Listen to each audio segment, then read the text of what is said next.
Hey. Time for another out-of-this-world story from rSpace. Imagine going on a dream vacation with your wife, thinking you're both sipping pina coladas and soaking up sunsets together. Meanwhile, she's sneaking off for a very different kind of one-day all-inclusive package. Today on rSpace, the Caribbean Casanova. Caught my wife sending love letters to the man she slept with on vacation. I exposed her to her very religious parents. About 11 months ago, I, 32 male, went on a trip to Jamaica with my wife, Kelly, 32 female.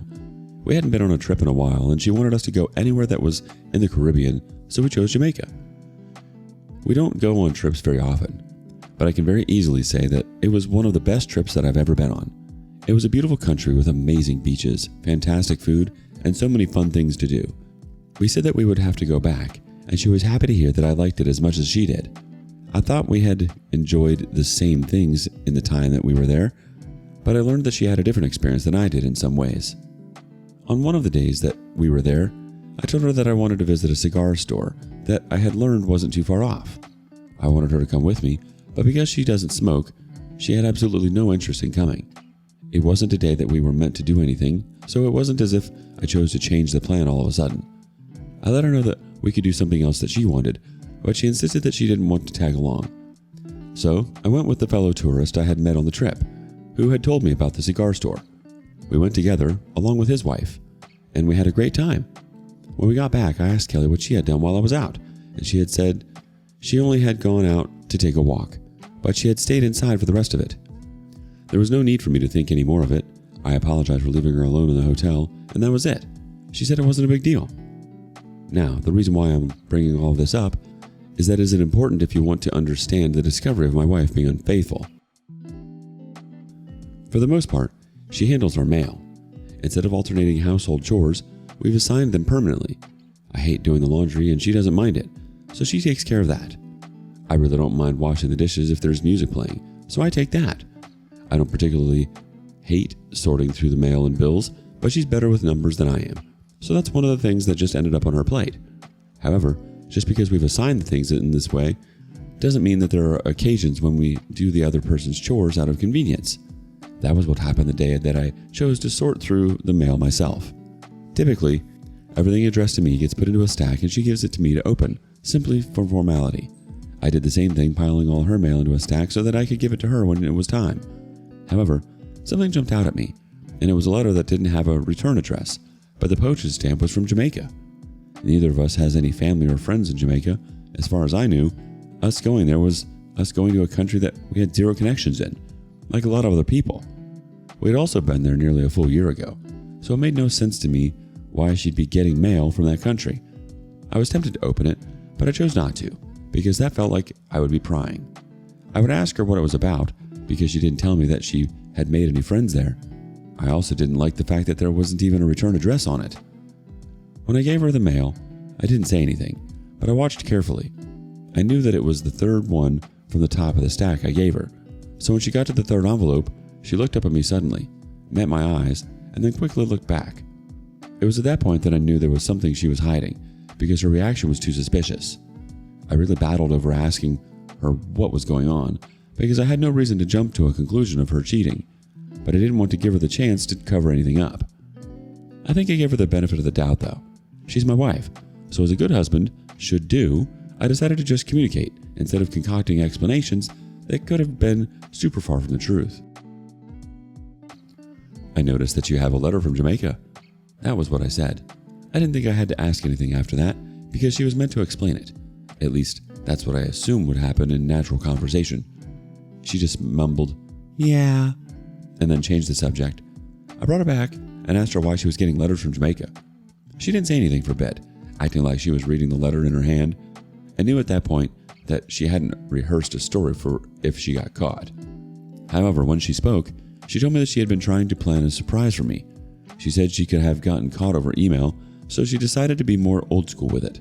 She even laughed, and it really didn't seem natural. The problem was that the story itself didn't make sense. I asked her what the surprise was, but she had said that she couldn't tell me because it wouldn't be a surprise if she did. But she assured me that I would find out soon enough. I had never been more suspicious of anyone in my life, but I acted like I bought her story because I wasn't going to help me if I put her on her guard. I decided that I was going to need to find out what she kept in those letters after opening them, because her letters typically don't go straight into the trash. However, in this case, since these letters had something she didn't want me to see, I acknowledged that they might have gone into the garbage, and if that was the case, I likely wouldn't be able to recover them. But in the little time that I had, I would go through all the typical hiding spots at home, trying to see if there was a place that she was storing them. Before I could find the letters, I think about a month later, she came in with a package that was wrapped up like it had been freshly delivered. She handed it to me and told me that it was the surprise she had intended for me. When I opened it, I saw it was a box of cigars from Jamaica. I had never mentioned a specific brand to her, and she hated to see me smoke. But for some reason, she bought me Jamaican cigars and had them shipped over. I was excited about it, but at the back of my mind, something just wasn't right. I didn't give her any reason to suspect that I was anything less than ecstatic. Before I went to sleep that night, I was thinking, and it occurred to me that she might have only bought the cigars to actually fulfill the surprise that she had told me she was planning for me. If I hadn't asked her about the letter, she never would have bought any cigars. That was the conclusion that I was going to reach, and I'm sure she thought it was going to help her get me off her scent. It just made me more suspicious because I know Kelly, and spontaneous surprises like that aren't her forte. After that, I told myself the next time that she was out of the house and I had hours to myself, I was going to search literally everywhere that I could to see if she kept the letter she received anywhere. When she went out the following weekend, I started by searching the bedroom. I checked literally everywhere that I could think of, and finally, with a little luck, I found what I was looking for. I chose to check one of her old purses that was zipped up and stored in a box under the closet. When I unzipped it, I found a bundle of opened envelopes inside, and I pulled them all out to read. Every single one of them was from Jamaica, and they started coming in about 2 months after we had come back from our trip. She had at least one for every month, with 2 for some months. When I read through the letters, it became painfully evident to me that I was looking at love letters. I didn't have the ones she sent, which was sad, but these ones were being sent from a guy who she had met in Jamaica named Kamar. From what I could understand from his love letters, of which there were 13 of them, and his references to letters that she had sent earlier, they had met during the trip to Jamaica, and they had shared one day together. I assumed it was the day that I went out for cigars because it was the only space that she could have had unless she snuck out when I was sleeping, and I was sure that wasn't the case. She had cheated on me on a vacation that we took together, which was bad enough because trips like that are supposed to be a good time to get closer to one another, but she chose to get closer to someone else. And then what made it unforgivable was that she had apparently fallen in love with him. From the letters, he knew she was married, and he admitted being unhappy in his own marriage. Apparently, Kelly had shown him something that he didn't remember that he could feel. They talked about meeting again at some point in the future, and that part just shattered me. The whole thing left me heartbroken because I knew that she was hiding something, and I'd be stupid to say that infidelity didn't cross my mind. It crossed my mind, but there had been no reason for me to think that it was as bad as what I was reading. I remember just sitting on the bed with the letters in front of me and feeling so hopeless. Something that I thought was going to be my life for the rest of my life had just fallen apart. I knew that there was no room for forgiveness, as much as my heart wanted to forgive her and just act like it never happened. I don't like change, and I don't like change as brutal as realizing you need to end things with your wife who cheated on you. But I was going to do the right thing. I took a picture of all the letters and uploaded them to my Google Drive so that they'd be safe regardless of what happened to my phone.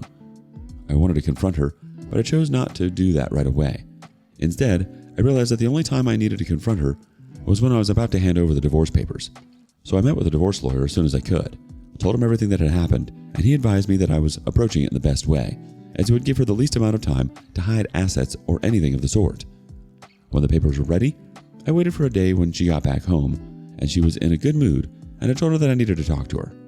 I thanked her for the gift of cigars, and I asked her why she had chosen to surprise me with no special occasion. She said that she didn't need a special occasion to do something nice for me, and she just did it to appreciate me as a great husband. I took that in for a bit. I really wished that it was something she actually meant.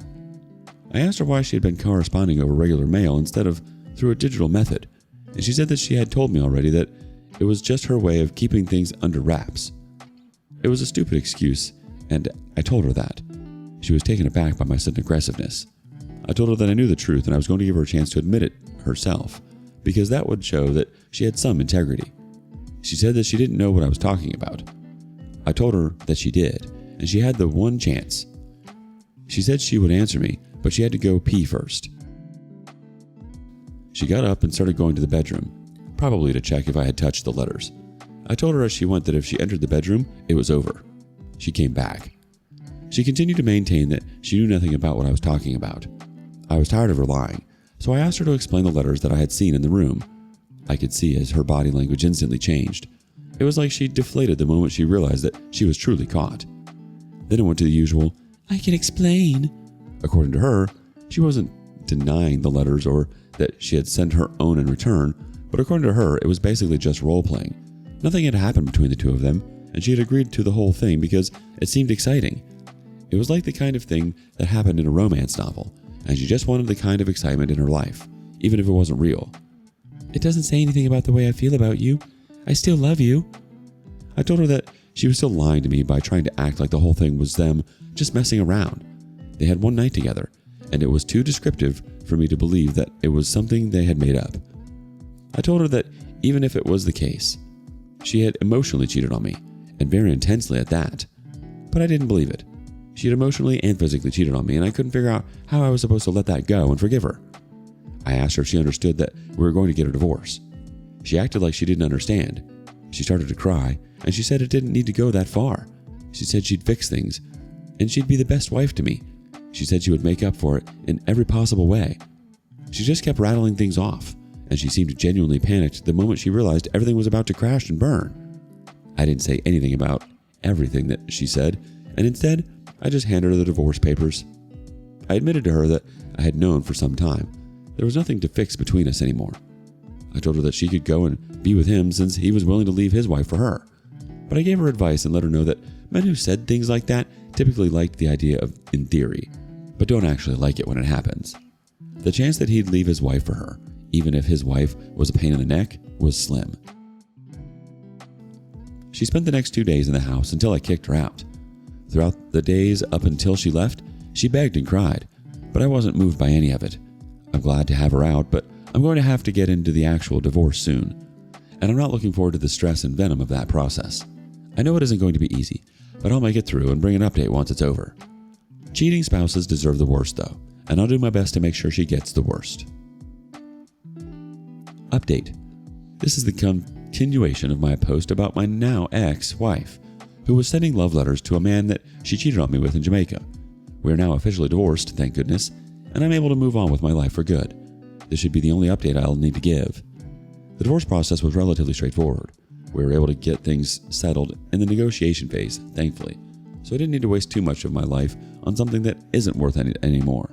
I kept the house, and it'll be refinanced so that she gets her cut from the current value. I'm not going to be paying her any alimony. We have also agreed that she can take larger items of her choice from the house, with the exception of a few. I expected she'd be out to make my life hell during the divorce, but thankfully she wasn't. Unfortunately for her, I wasn't going to end things there. It was clear that she was remorseful for her actions, but it came way too late. It only came when I caught her. She would have kept things going. It wasn't a one-night stand that she had buried, but an ongoing thing that she never would have told me about. I was actually able to find the man that she slept with because she had followed him on Facebook, and after the whole mess, I guess she never unfollowed him. From his profile, I was able to find his wife, and I sent her a message right away. I explained the situation, including a picture of one of his letters, since I was sure that she'd be able to recognize his handwriting. It took her 3 days to reply, but when she did, she was clearly broken about it. I started to regret having said anything, but I chose not to let her live in ignorance. Apparently, they had 2 kids together. She thanked me and said she'd take care of it. I don't know if she's going to let it slide or not, but I don't care. I've done my part. As for Kelly, my ex-wife, she comes from a very religious family. Her parents are the most intense Catholics that I've ever met. She isn't on the same level, though she's still religious, and still cheats on the person she's married to despite that. I chose to expose her to only her parents because I didn't care for the mess that had come from having to expose her to everyone. Her folks knew we were divorced, but I was sure she hadn't told them the truth. So I did. I went over to their house to see them. I let them know that I was coming, and I told them everything, including showing them the pictures of the letters that their daughter had received. I made it very clear that it wasn't just about the one time they slept together, but the fact that she had caught feelings for the man and kept their thing going on even nearly a year after the trip. Her mom was appalled. Her dad just kept shaking his head in disappointment. Her parents hate divorce, and they had no input in ours. or they would have tried to keep up altogether. But I think they understood where I came from when I divorced their daughter. I told them that they had to know the kind of child they had. Her mom kept apologizing to me, but I let her know that it wasn't her fault. Her dad saw me to the door, and even though he didn't apologize, his face showed that he felt bad about the whole thing. Kelly had called me crying just hours later. She said that I didn't have to involve her parents. She said that she had never involved my parents in any of the fights that we had had. I told her that I had never done anything to her that my parents would be ashamed to know. She had chosen to be a cheater, and it was just a part of the consequences. I refused to give her the power to tell lies and make me look bad. I hung up on her after saying that. So that was basically it for us. We've talked only a few occasions after then, relating to the house. But yeah, besides that, I think she's out of my life for good, and I'm ready to move on. Really? Who cheats on pen pal form anymore? She wanted the drama of a romance novel, but she forgot she was already married to a real person. Her surprise cigars was literally the worst cover story since the dog ate my homework. Gifted you a box of smokes while she was busy burning the marriage. And then it was just role play, and the same breath begging for forgiveness. Translation, I want the warm fuzzy of being desired while keeping all the perks of home. Classic narcissism. She didn't regret cheating. She regretted getting caught. If you hadn't found the stash of letters, she'd still be playing Island Pen Pal while calling you the best husband to your face. What do you think? And thank you for joining us today on rSpace. Be sure to like and subscribe and hit that notification bell so you don't miss out on our next video. See you next time.